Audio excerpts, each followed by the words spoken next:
memastikan mutu produk spesifik yang dihasilkan serta keseluruhan jumlahnya. Implementasi bab pengawasan mutu. Yang pertama yaitu pengambilan sampel, pemeriksaan dan pengujian terhadap bahan awal, produk dalam proses, produk antara, produk luar, dan produk jadi.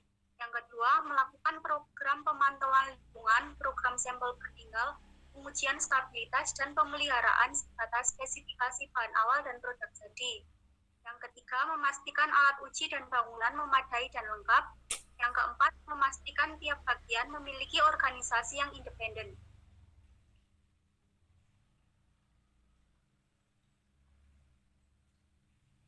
Yang kelima yaitu melakukan evaluasi dan pengujian tambahan pada metode pengolahan ulang untuk menjamin agar pengolahan ulang tidak mempengaruhi mutu produk. Yang keenam, mengidentifikasi dan melakukan evaluasi fisik pada produk kembalian sebelum diluluskan untuk didistribusikan kembali.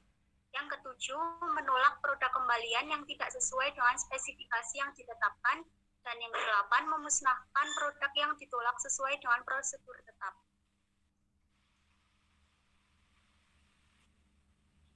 Selanjutnya adalah dokumen pada bab pengawasan mutu.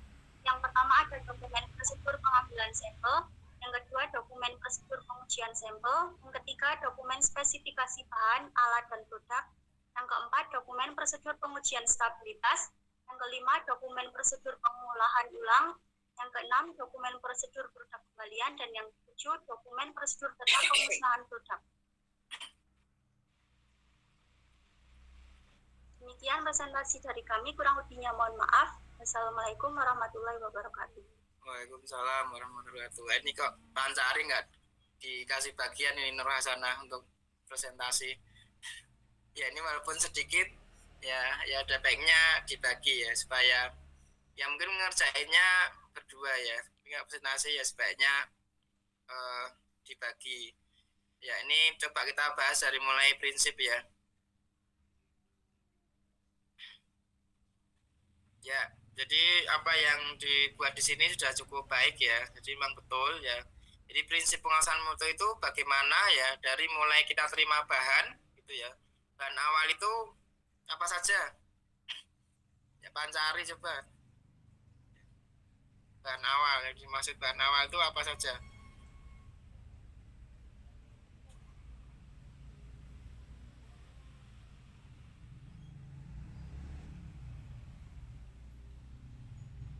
Nanti presentasinya jangan di ini dulu ya, jangan di apa namanya, jangan keluar dulu, nanti kita bahas dari presentasi itu. Yang namanya bahan awal itu apa saja? Ini sebenarnya sama ya, sama seperti obat ya, sama seperti di CPOTP ya. Bahan awal itu pengertiannya sama. Ini coba kita ulang lagi. Sebenarnya ya pernah kita bahas ya. Bahan awal itu apa?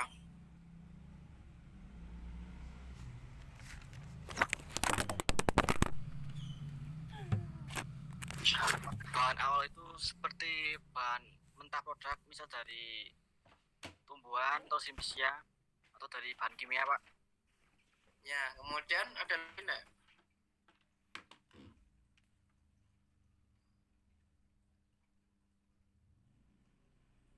Mungkin bahan tambahan lainnya, Pak. Bahan tambahannya. Ya, mungkin ada yang mau nambahin enggak mengenai definisi atau apa saja yang terdapat dalam bahan awal? Ya silakan, enggak apa ya. Jadi kita coba ya, kalau apa namanya ada yang sama silakan ya.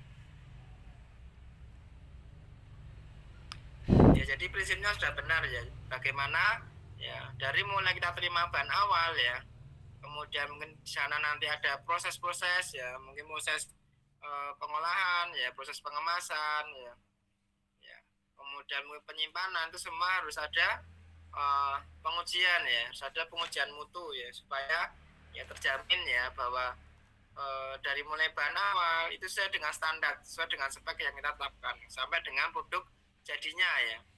Jadi semuanya itu bisa terkendali ya, terkontrol ya, dari si mutunya, dari mulai kita terima bahan sampai itu menjadi produk jadi gitu ya, sehingga nanti ketika akan oleh ya penggunanya itu akan ya sesuai mutunya, atau juga tentunya dengan produk yang kita hasilkan ya nanti sesuai dengan standar atau peraturan mutu ya dari Badan POM yang memang sudah ditetapkan ya. Jadi memang ya, mau obat nasional, kosmetik, Badan POM mengeluarkan ya aturannya masing-masing, aturan mengenai mutunya.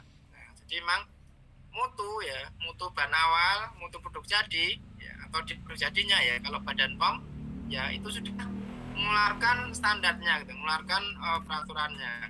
Kemudian kalau untuk bahan ya kalian bisa melihat dari misalnya farmakope ya. Kemudian farmakope kan banyak ya, bisa dari Indonesia ya, farmakope Amerika ya, farmakope Eropa. Itu kalau bahan-bahan ya mungkin tadi yang disebut panca bahan tambahan itu atau misalkan zat aktif ya itu ada di farmakope. Kalau yang herbal ya farmakope herbal gitu ya. Itu persyaratan mengenai bahan. Kalau misalnya yang bahan tambahan eksipien ya itu ada di pharmaceutical eksipien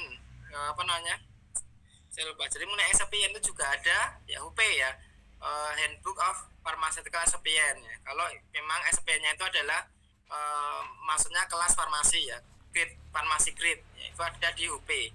Kan pernah baca HP kan, Handbook of Pharmaceutical Excipient, pernah belum? Saya lihat baca-baca kayaknya pada mikir ya HP ya, kalian harus tahu juga ya itu persyaratan untuk masing-masing bahan tambahan yang kelas farmasi ya, farmasi grade. Itu kalian silakan bisa download ya di internet ya, cari aja Handbook of Pharmaceutical Excipient. Itu biasanya bahan tambahan yang memang digunakan baik untuk obat, mungkin juga obat nasional, mungkin juga kosmetik ya. Kalian harus tahu itu, ya harus baca itu. Karena persyaratan masing-masing bahan ada di situ. Nanti itu digunakan untuk membuat spesifikasi persyaratan mutu dari bahan tambahan. Ya, jadi formula ya. Kan mungkin kalian sudah belajar farmastika ya. Ini agak melebar sedikit karena memang materi PPT CPKB kan hanya sedikit ya kita lihat ya. Jadi formula dari obat ya, obat rasional ya, dan kosmetik kan cuma ada dua ya. Satu zat aktif, dua bahan tambahan gitu kan. Bahan aktif kalau obat itu kan umumnya bahan aktifnya adalah kimia ya, sifatnya kimia. Nah, bahan aktif itu persyaratannya ada di farmakope gitu kan. Kalau obat rasional bahan aktifnya ya tadi yang disebut panca, simplicia misalkan ya, atau bahan alam ya. Bahan alam itu sebenarnya bisa dari hewan, bisa juga dari tumbuhan. Itu persyaratannya ada di farmakope herbal. Nah, itu farmakope herbal tentunya persyaratan mengenai bahan-bahan simplicia ya, bahan dari tanaman. Ya, kalau kosmetik ya itu zat aktifnya ya memang bisa macam-macam ya. Mungkin bisa ya kalian cari persyaratan bahannya itu mungkin ada di farmakope ya. Atau kalau tidak ada berarti kalian harus mencari dari jurnal-jurnal ya. Farmakope ingat banyak farmakope ya, dari Eropa, dari Amerika, farmakope Jepang, sama Indonesia ya. Biasanya yang lebih lengkap kalau farmakope itu kan dari Amerika ya, atau farmakope Eropa, atau mungkin farmakope Jepang ya. Kalau persyaratan aktif itu tidak ada di farmakope Indonesia ya, kayak gitu ya. Kalau bahan tambahan tadi kan formulanya ada dua ya, zat aktif dan tambahan ya. Bahan tambahan sebagian besar ya ada di OP itu ya, Handbook of Pharmaceutical Excipient ya. Nah, itu persyaratan mengenai bahan-bahan tambahan atau excipient yang mungkin kita gunakan di formula ya, obat nasional ataupun kosmetik ya. Ini sedikit melebar supaya kalian bisa menyambungkan ya antara spesifikasi seperti apa yang harus kita buat karena memang ada ketentuan dari bahan-bahan ya, kemudian juga kaitannya dengan hal yang harus kita penuhi dari pengujian mutu dari bahan ya. Tadi saya bahas mengenai bahan awal ya bahan awal kira-kira apa aja bahan awal itu ya. Kemarin yang habis izin ya, Yasti, kira-kira apa Yasti bahan awal? Bahan awal mungkin bahan baku buat sediaan sama bahan baku buat kemasan. Ya seperti itu ya. Bahan awal itu ya hanya dua, bahan baku dan bahan kemasan. Bahan baku itu bisa bentuknya ya kimia atau kita nyebutnya kalau di saya itu non simplicia ya, kimia. Satu lagi mungkin bahan alam ya. Ya kita nyebutnya mungkin bisa bahan non simplicia ya. Bahan alam itu tentunya biasanya dipakai di obat tradisional gitu ya. Satu lagi tadi ya bahan awal itu ya bahan baku dan bahan pengemas ya. Bahan pengemas itu termasuk bahan awal ya. Jadi memang ya bahan baku, bahan pengemas itu harus dilakukan pengujian ya ketika kita terima ya. Ketika kita terima dari supplier ya.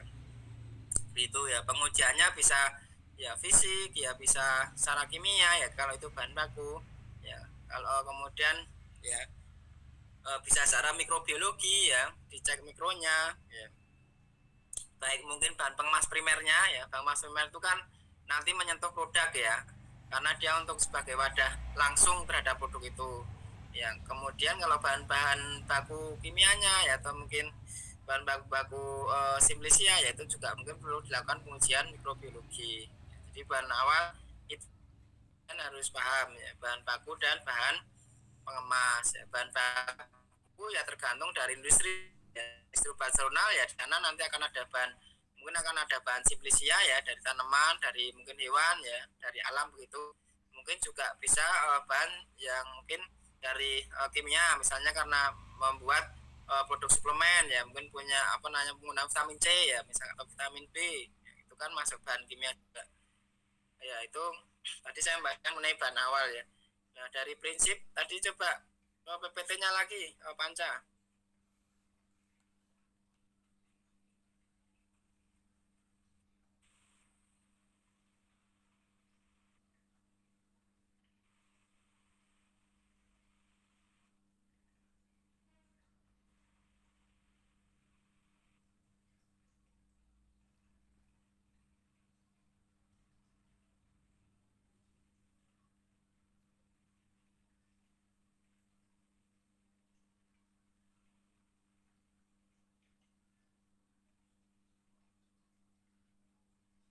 ya kita masih ke prinsip ya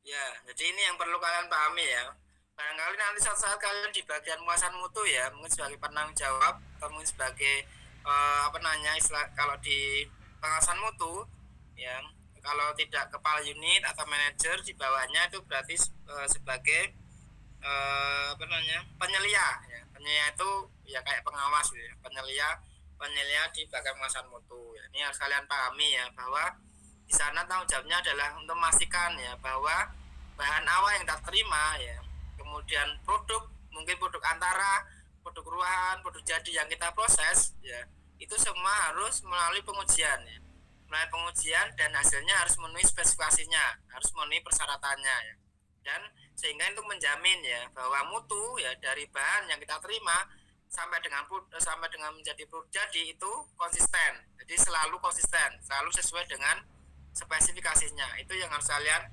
pahami ya jadi di pengawasan mutu artinya kalian punya hak ya untuk menentukan apakah bahan ini bisa lanjut apakah produk ini bisa dilanjutkan atau tidak ya itu kalian punya hak di situ ya apakah bahan ini perlu karantina ataukah mungkin ditolak ya itu ya hak kalian di situ ya kewajibannya ya melakukan pengujian ya kemudian juga mungkin nanti membuat spesifikasi kayak gitu ya mungkin juga harus menentukan sampelnya berapa yang harus diambil ya dan di sanalah ruang lingkup ya sedikit kaitannya dengan bagian pengawasan mutu ya.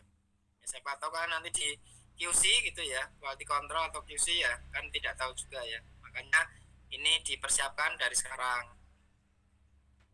yaitu prinsipnya sih itu ya kalian harus paham ya kalian kan calon apoteker ya, ya berikutnya Panca ya ini implementasi ya jadi cukup baik juga ini detail ya setiap apa aja yang menjadi tugas dari pengawasan mutu ya di kosmetik memang ada banyak ya ada banyak hal yang harus kalian lakukan pertama memang ya pengambilan sampel ya pengambilan sampel itu tentu akan ada rumusnya ya ada rumusnya biasanya tuh akar N plus 1 ya kalau mengambil sampel dari bayi yang kita terima kalau untuk proses produksinya ya biasanya itu ketika proses pengemasan itu biasanya rumus yang dipakai itu military standard ya. Military standard. Kalian ya sebenarnya bisa lebih memahami military standard itu ada di buku pedoman ya. Buku pedoman operasional pelaksanaan ya. Ini POPP istilahnya ya. Di POPP CP tahun 2018 ya, atau di POPP CPOTB ya 2015 itu ada POPP. Jadi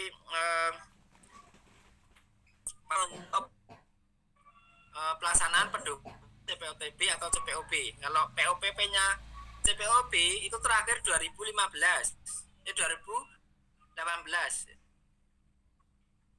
Kalau POPP-nya ya, POPP-nya CPOTB itu terakhir 2015 ya.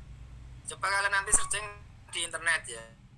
Itu juga ada dengan pengambilannya harus apa gitu. Metodenya bagaimana gitu. Kalau sampel datang dari supplier ya, dari pemasok ya biasanya AKRN plus 1 ya. Jadi misalkan datangnya itu 10 tong gitu. Sampelnya yang harus diambil berapa tong, dari berapa tong, berapa, kalau datangnya 10 tong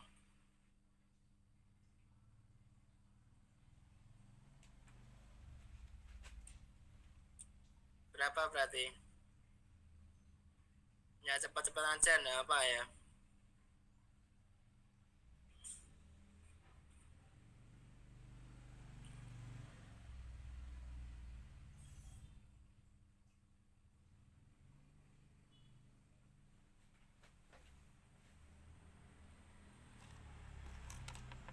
Ini ya,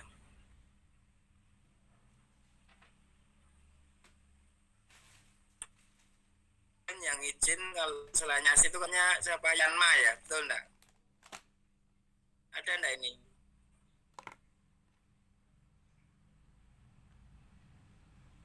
Enggak ada ya. Coba Wiwin, berapa kira-kira kalau dapatnya 10 tong, diambil sampelnya berapa kalau AKRN plus 1?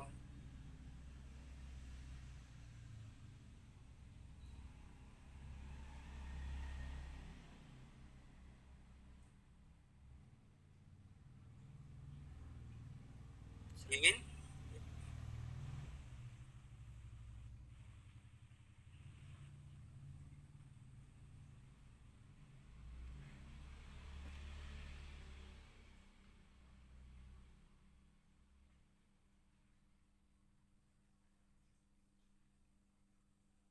Ayo berapa?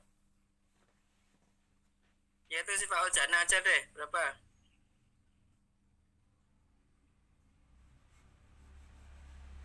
Berapa ya? Si Pak Ojana? Bentar, Pak.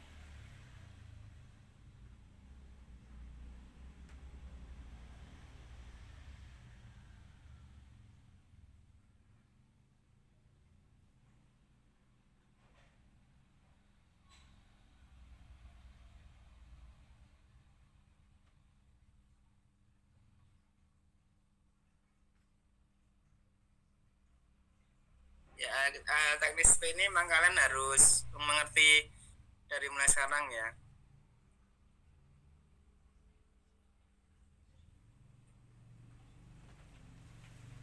Berapa?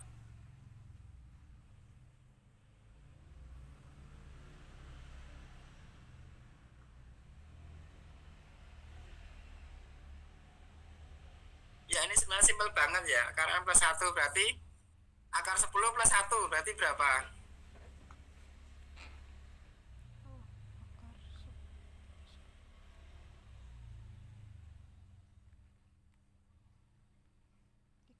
Ya.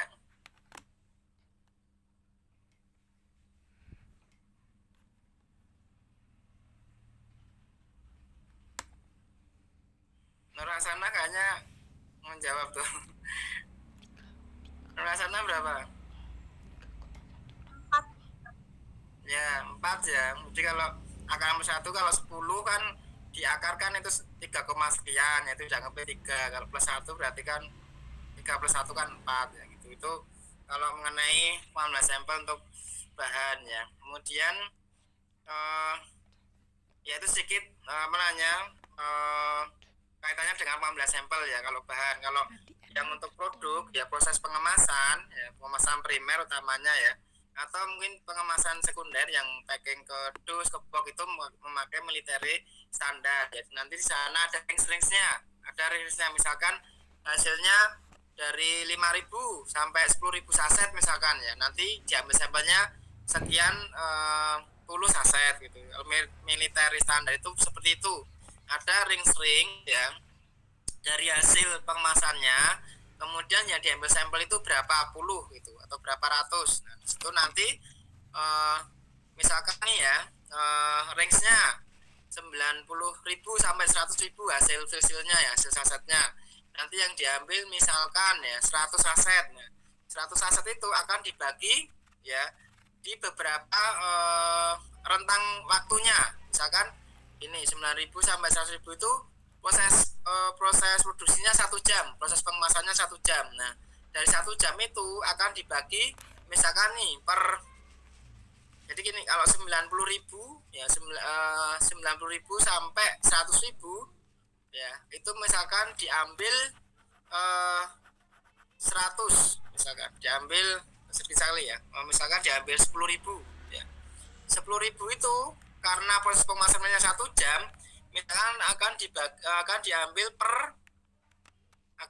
misalkan per 10 menit. Nah, kira-kira per 10 menit itu diambil berapa saset? 90.000 sampai 100.000 hasilnya. Kemudian yang diambil sampelnya adalah 10.000. Proses filternya 1 jam. Setiap 10 menit berarti diambil berapa saset? Ngerti pertanyaan saya ya? Kan 10.000. Ya, kira-kira berapa per 10 menitnya? Jadi militer standar itu sudah ada ketentuannya ya. Kalian bisa lihat di buku PUPP itu. Ada rentangnya masing-masing berapa diambilnya. Cuman teknisnya atau seperti yang tadi saya bilang tadi ya. Ya, tergantung kita mau mengambilnya itu rentangnya per berapa menit gitu. Hasilnya itu prosesnya butuh berapa jam. Nanti kebijakan dari QC lah yang akan menentukan ya. Semakin sering ya, sebenarnya semakin lebih sering mengambil sampelnya, tentunya mutunya akan semakin lebih terjaga ya, karena semakin banyak waktu yang akan diambil sampelnya gitu.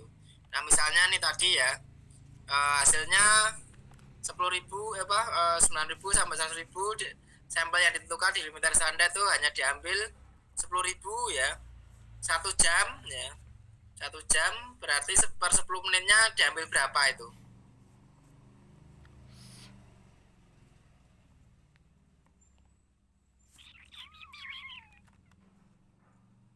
Ya, ada yang mau jawab?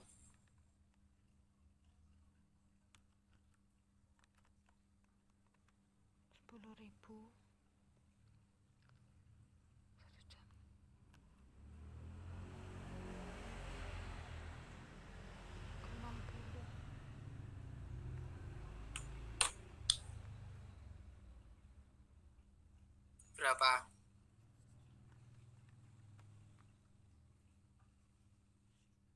Ini caranya gimana berarti? Gak tahu. Kan diambil 10.000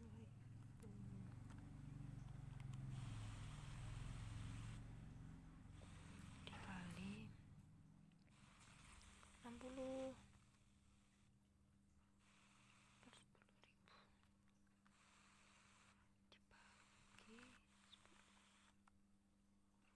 dibagi 6.000. 60.000